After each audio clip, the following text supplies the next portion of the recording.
ఇస్తారో ఎవరు చూద్దాం కదా. 6 నెలల జైలు జీవితం బీసీ ఉద్యమాన్ని పురుడు పోసుకునేటట్లు చేసిందా, లేదా ఇతర అంశాల మీద దృష్టి సారించేటట్లు చేసిందా? 6 నెలల జైలు జీవితం మాత్రం ఒకటి నేర్పించిందండి. జీవితం నిజంగా చాలా చిన్నది, చేయాలనుకున్న పనులు చాలా బలంగా సీరియస్నెస్తో సిన్సియారిటీతో చేయాలని జైలు జీవితం అయితే నేర్పించింది. అన్నిటికన్నా ఎక్కువ ఆత్మగౌరవం ఇంపార్టెంట్ అన్నది కూడా జైలు జీవితం నేర్పించిందండి.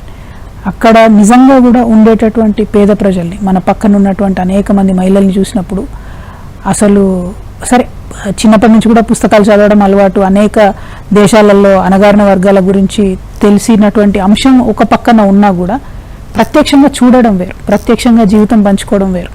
నాతో పాటు నా సెల్లో ఉన్న వాళ్ళు కానీ అక్కడ ఉన్నటువంటి అనేక మంది లైఫ్స్ చూస్తే మాత్రం అంటే పేదరికాన్ని అనుభవించడం వేరండి. పేదరికం గురించి తెలియడం వేరు, అనుభవించడం వేరు. నేను ఫస్ట్ నుంచి కూడా కంఫర్టబుల్ కుటుంబంలో ఉన్నా. నాకు అంతో ఎంతో ఫుడ్కి ఎప్పుడు గోల్డ్ స్పూన్ అని చెప్పాను నేను. ఎందుకంటే నేను మా నాన్న ఎమ్మెల్యే ఉన్నప్పుడు ఎమ్మెల్యే క్వార్టర్స్లో ఉంటే కూడా నా 10th క్లాస్ పరీక్షలు కూడా మా ఇంట్లో బాల్కనీలో కూర్చొని చదువుకున్నాను నేను. ఎందుకంటే అంతమంది ఉండేవాళ్ళు ఇంట్లో. గోల్డ్ స్పూన్ అంత కంఫర్ట్ లైఫ్ అనేది నేను చెప్పాను. చాలా మంచి లైఫ్. అంటే ఈ దేశంలో ఒక 70% మంది కన్నా ఎప్పుడైనా కంఫర్టబుల్ లైఫ్లోనే నేను జీవించి ఉన్నా. అది నా తప్పు కాదు. నేను అక్కడ పుట్టాను, నేను ఆ కమ్యూనిటీలో పుట్టాను, లేకపోతే ఆ ఇంట్లో పుట్టాను కాబట్టి నా అదృష్టం ఒక రకంగా. కానీ ఎప్పుడైనా కూడా పేదల పక్షాన్ని నాన్న ఆలోచించారు. అటువంటి పుస్తకాలే చిన్నప్పటి నుంచి చదివినాం కాబట్టి ఐడియా ఉంది బాధపడుతున్నారు ఇంతమంది ప్రజలని.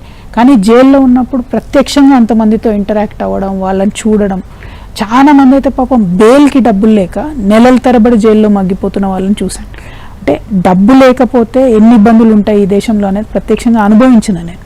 డెఫినెట్గా నన్ను మార్చిందండి, ఒక చాలా సీరియస్గా మార్చి. కష్టాలు అనుభవించే వాళ్ళ బాధలు తెలియాలంటే మనం కూడా కష్టం అనుభవించాలి.